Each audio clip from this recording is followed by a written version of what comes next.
Thank you. Admiral Gilday, I want to talk about your choice to include books like How to Be an Anti-Racist and The New Jim Crow on your professional reading list. We discussed this last week in our phone call. Normally, I wouldn't disclose that conversation, but you said the exact same thing in front of the Armed Services Committee in the House last week, which I found deeply disappointing.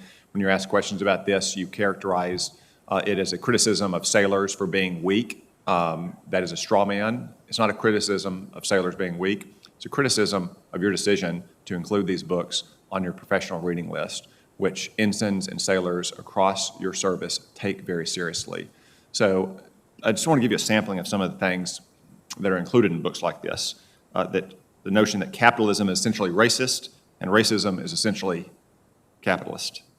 That the only remedy for past discrimination is present discrimination. The only remedy for present discrimination is future discrimination. That some individuals, by virtue of his or her race, are inherently oppressive or privileged, while others are victimized or oppressed. That individuals can bear some kind of collective responsibility or collective guilt for the actions committed by members of his or her race.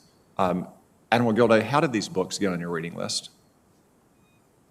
Sir, I chose a variety of books. There are over 50 books on my reading list to give our sailors a wide range of information from which I hope they can make facts-based decisions on both their ability to look outwardly at potential aggressors like China and Russia, as well as looking inwardly and being honest with ourselves in areas that we need to improve. In talking to sailors over the past year, it's clearly obvious to me and others that the murder of George Floyd and the events surrounding that, the discussions in this country about racism, which go back for years and years and years, are still a painful part of our culture, and that talking about them, understanding them, is the best approach. And that offering books like Kendi's for people to read, and they don't have to agree with every assertion that Kendi makes. I don't accept every assertion that Kendi makes, and I wouldn't think that all sailors would as well. But they need to be exposed to it so that they're making facts-based. We need critical thinkers in the Navy and throughout the military, in our enlisted force, again, who not only think outwardly but inwardly, so that they make hopefully objective, facts-based decisions or draw conclusions in a world that it's increasingly more difficult to get an unbiased view at a really tough problem. Even if they're looking at things on social media, artificial intelligence associated with those platforms feeds them more of whatever they tend to look at. I'm offering them one book among 53 as a different perspective. And it's and you're saying, yes, I agree, there's a lot of information like that on social media and in our culture, and you're saying, as the senior leader of the Navy, that you want 18-year-old sailors and 22-year-old ensigns to read a book that asserts that capitalism is essentially racist. Do you agree that capitalism is essentially racist? Sir, I'm with all due respect, I'm not going to engage without understanding the context of statements like that, but these are the same sailors. Admiral, I'm sorry, our time is very limited here.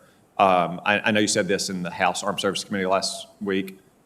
In what context could the claim that capitalism is essentially racist possibly be something with which you would agree?